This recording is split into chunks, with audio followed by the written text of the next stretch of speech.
This is Q13 News at 8. We're doing this because we want to recognize the progress we've made. We want to celebrate it.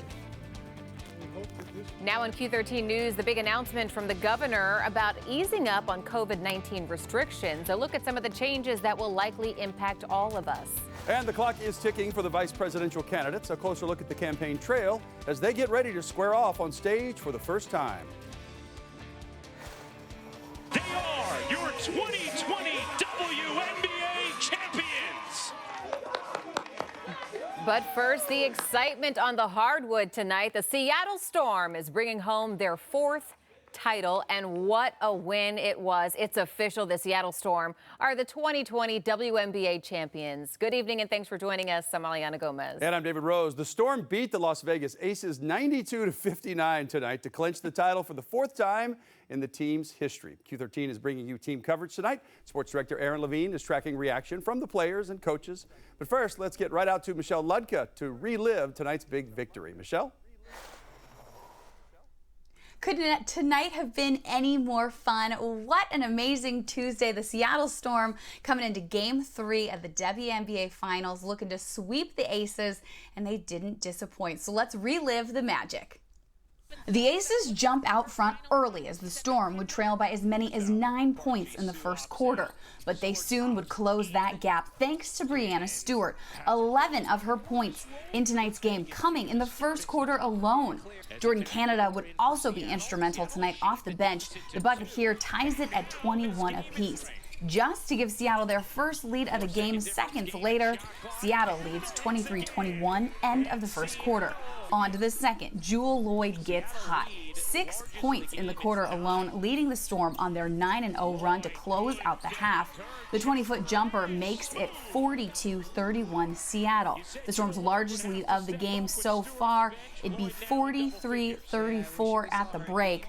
So we move into the second half. Third quarter, Seattle looks to extend their lead, and they do just that. Stewart, the lay-in for the Storm's biggest lead of the series, making it 60-38. From there, the Storm are just rolling. Loyd to Stewart, they make it look too easy. Stewart actually setting a new WNBA record tonight, 6th straight finals game with at least 20 points. Remember, she's only played in 6 finals games so far in her career. She'd end the night with 26 points as Seattle finds themselves up 27 as we make our way to the final quarter. From here, just pick your poison. Alicia Clark, 10 points on the night. Jordan Canada, 15 points. Jewell Loyd, 19. As the Seattle Storm make history, becoming just the third WNBA team to win 4 championships. And they did it by the largest margin of victory in a finals game, 92-59, the final score. What an incredible feat for the Storm. Congratulations to them.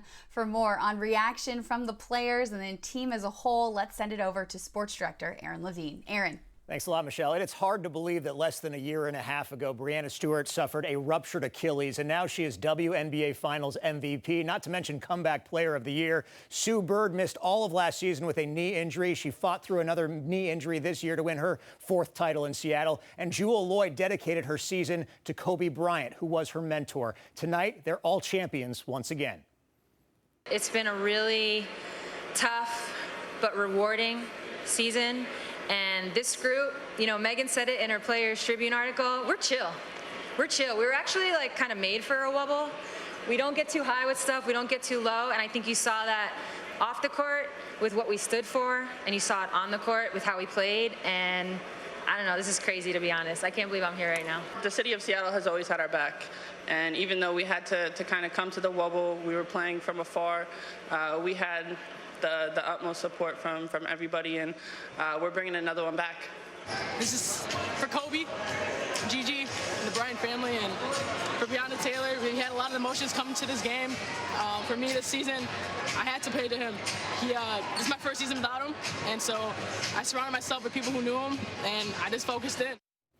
And we have to show you some video of Stewie showing up to the post-game press conference wearing the eye goggles and a huge bottle of champagne. Of course, we were with them in Fairfax, Virginia 2 years ago when they won their third title. Many bottles were popped that night as well. You could argue this was a season of a continuation of 2018. The team never really got a chance to defend that title because Sue and Stewie were out last year. And we saw the complete domination tonight, the largest margin of victory in a finals game ever. No team has won more WNBA titles than the Seattle Storm, who joined the Minnesota Lynx and Houston Comets as the only franchises to win 4 titles. We anticipate the team will hold a virtual celebration toward the end of this week. We'll definitely have that for you live right here on your official Storm station. And best of all, they finally get to leave the wubble, the WNBA or women's bubble, as they call it.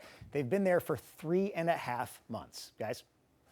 What a victory. Congrats again. All right, Aaron, thank you. And you won't have to wait long to get your hands on some merchandise to celebrate the big win. Simply Seattle says it's already printing some T-shirts and lots more. Championship merchandise will be available in the store starting tomorrow. You can also shop online at simplyseattle.com. Well, now to some welcome news for a lot of people. Governor Inslee is lifting a bunch of restrictions on businesses and activities. These changes are wide-ranging and likely to impact all of us. Now, kids will be able to return to sports depending on their county's numbers and the risk of transmission. Restaurants will be able to serve groups of 6 in Phase 2 counties and groups of 8 in Phase 3 counties. They'll be allowed to serve alcohol until 11 p.m. Movie theaters will be able to operate at 25% capacity in Phase 2 and 50% capacity in Phase 3.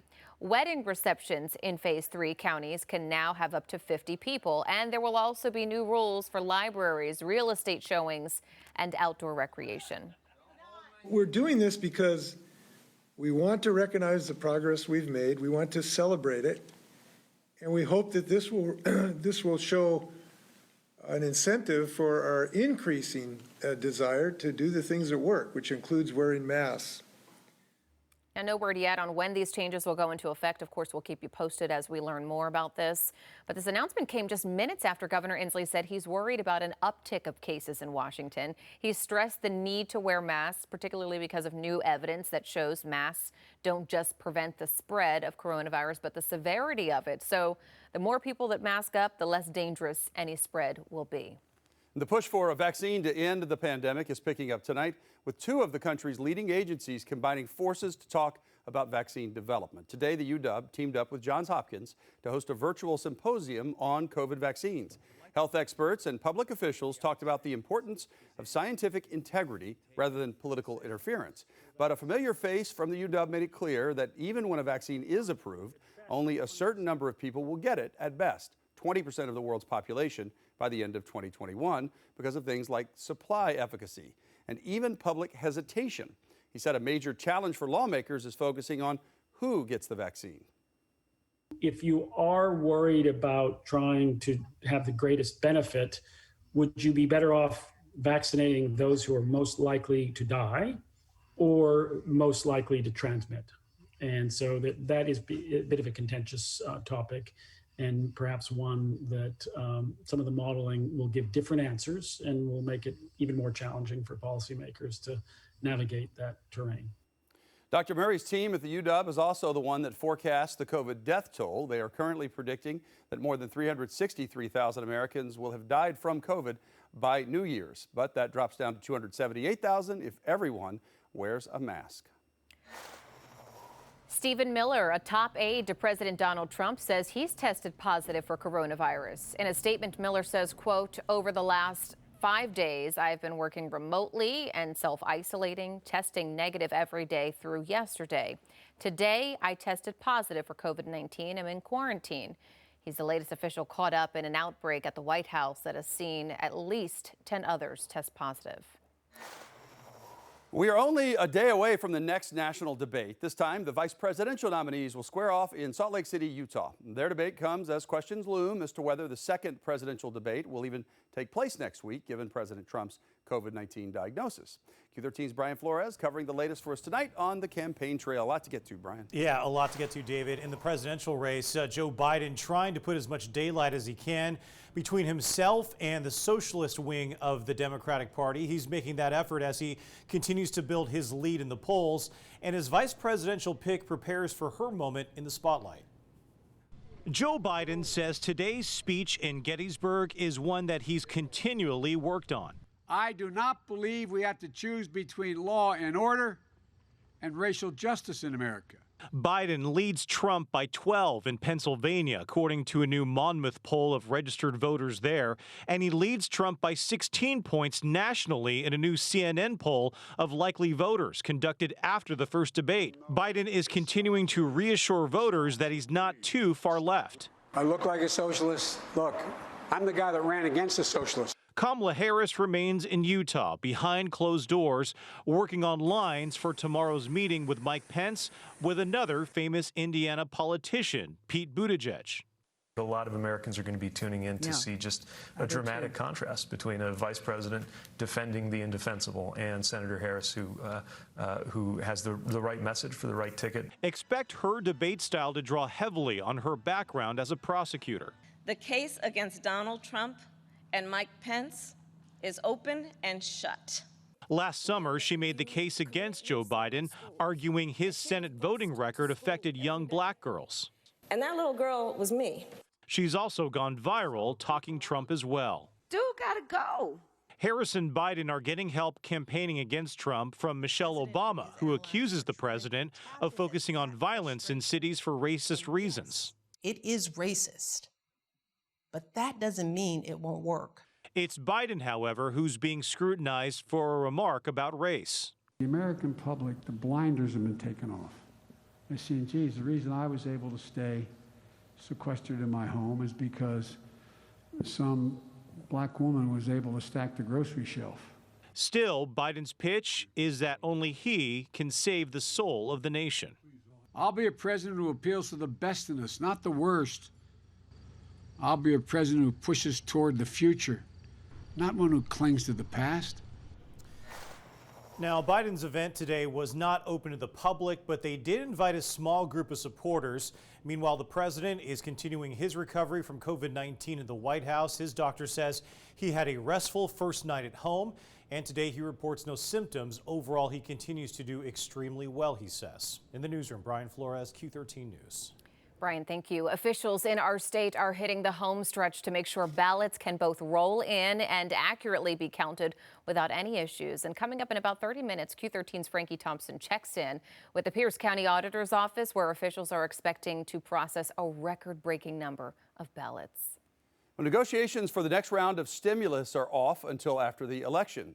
The president announced the move in a series of tweets today, beginning by writing, quote, Nancy Pelosi is asking for $2.4 trillion to bail out poorly run, high-crime Democrat states, money that is in no way related to COVID-19. We made a very generous offer of $1.6 trillion, and as usual, she is not negotiating in good faith. I am rejecting their request and looking to the future of our country.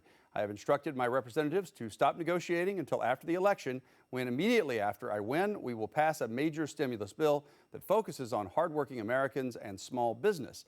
I've asked Senate Majority Leader Mitch McConnell not to delay, but to instead focus full-time on approving my outstanding nominee to the United States Supreme Court, Amy Coney Barrett. Our economy is doing very well. The stock market is at record levels. Jobs and unemployment also coming back in record numbers. We're leading the world in economic recovery, and the best is yet to come. It's been 193 days since the first stimulus bill, the CARES Act, was passed. Negotiations on a second wave have fallen flat time and time again in D.C. throughout the summer. Well, the case of a missing marsupial in Monroe comes to a close. Coming up, we'll explain the dramatic rescue and why the baby kangaroo is now under careful watch tonight. And the music world is at a loss for words tonight over the death of Eddie Van Halen. Later, a look back at the legendary rock star's life and career. And we pushed into the 70s today. Will we get another 70-plus day? I'll let you know. Rain, though, is on the way. That is looming in our forecast, but we will see some fog as we get into the overnight hours. I have that coming up in just a bit.